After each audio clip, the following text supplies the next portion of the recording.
there's one activity that I love doing, and that's horse riding. Now don't get me wrong, I'm nowhere near a professional standard when it comes to horse riding, but I absolutely love it. And one of the activities I do when horse riding is jumping poles and fences, because it all builds up to going cross country and doing full show jumping. Now when you start off, the poles are laid flat on the ground, spaced apart so that you can get used to the stride of the horse as it goes over the poles.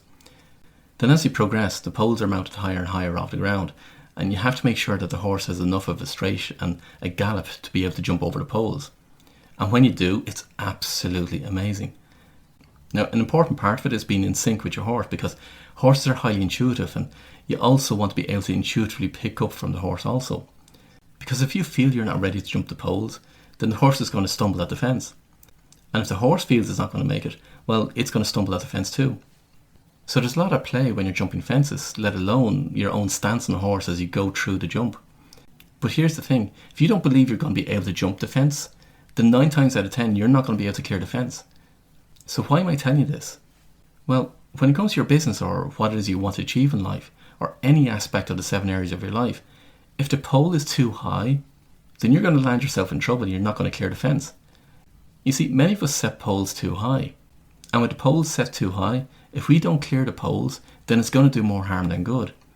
Because if we keep failing at the fences, our confidence is going to be shot to pieces. And if you listen to my previous episodes, you'll know that confidence is made up of 3 pillars: self-worth, self-belief, and self-love.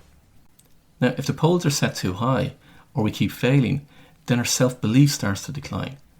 And if we keep failing, then we'll start to beat ourselves up about it. And then it's going to impact on our own self-love, which then starts to impact on our own self-worth, because then we start to tell ourselves that we can't do it, that we're no good at it, and that we're useless.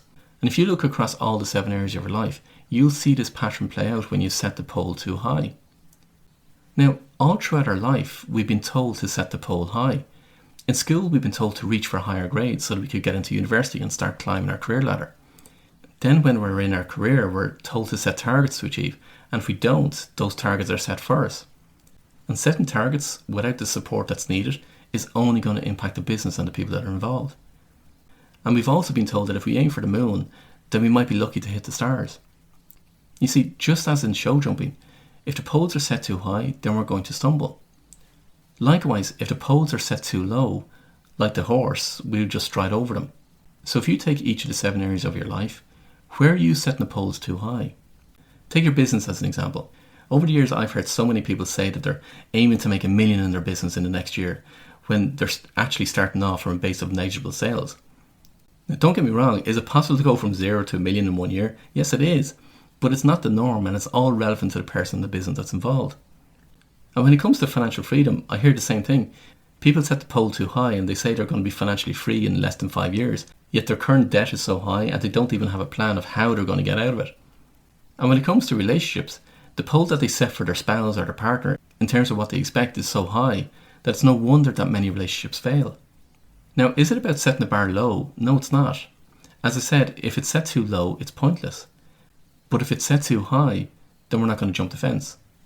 Then there's also the aspect of why we're setting the pole in the first place. In other words, when you take an area of your life where you set the pole high, why have you set it high? What's the reason you've set it high? What's the purpose of it being set high? You see, many people set poles high without fully understanding why they're setting it high in the first place. So ask yourself, why are you setting the pole high? Is it for money? Is it for ego? Is it to impress other people? Is it to seek approval of others? Or for fear that you need to set it high? Without understanding why you're setting the pole at the height that you're setting it, then it doesn't make any sense.